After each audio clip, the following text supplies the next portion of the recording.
Hi, இன்றைக்கி நம்ம பார்க்க போகிற ரெசிபி துவரை குழம்பு. இப்போ இது சீசன், மார்க்கெட்டில் கிடைக்கும். இதை வச்சு தான் இன்றைக்கி நான் குழம்பு செய்ய போகிறேன். எப்படி செய்யலான்னு பார்க்கலாங்களா? தேவையான பொருட்கள்: 10-15 சின்ன வெங்காயம், 2 தக்காளி, துவரை, 5 கத்திரிக்காய், ஒரு துண்டு தேங்காய், ஒரு கொத்து கருவேப்பிலை,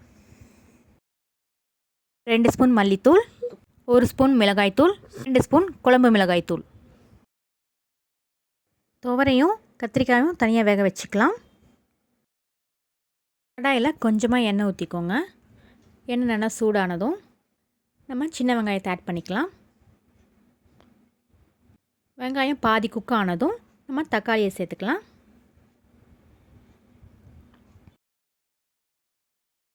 வெங்காயம் இப்போ பாதியாக வதங்கிருச்சு. இப்போ நம்ம தக்காளி ஆட் பண்ணிக்கலாம்.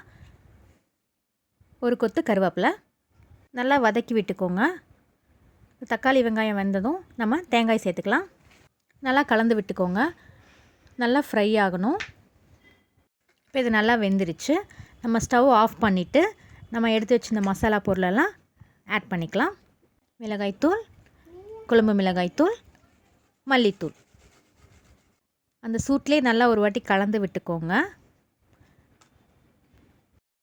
நல்லா சூடானதும் மிக்சர் ஜாரில் போட்டு நல்லா நைஸாக அரைச்சி எடுத்துக்கலாம். கடாயில் கொஞ்சம் எண்ணெய் ஊற்றிக்கோங்க. எண்ணெய் நல்லா சூடானதும் கடுகு சேர்த்துக்கலாம். கடுகு நல்லா பொரிஞ்சதும் ஒரு கொத்து கருவேப்பிலை, நம்ம அரைச்சி வச்சுருந்த மசாலாவை இதில் சேர்த்துக்கலாம். தேவையான அளவு தண்ணி ஊற்றிக்கலாம்.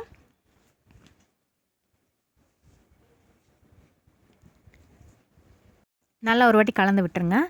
இது ஒரு கொதி வரணும், அது வரைக்கும் வெயிட் பண்ணலாம்.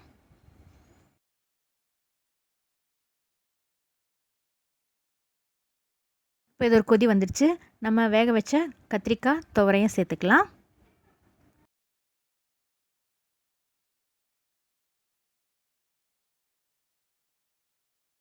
நல்லா ஒரு வாட்டி கலந்து விட்டுருங்க.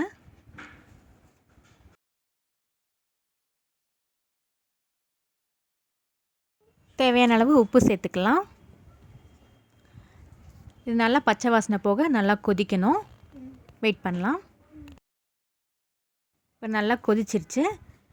இதுதான் கரெக்டான ஸ்டேஜு. நம்ம ஸ்டவ் ஆஃப் பண்ணிடலாம். ஒயிட் ரைஸோட பிசைஞ்சு சாப்பிட அருமையாக இருக்கும்.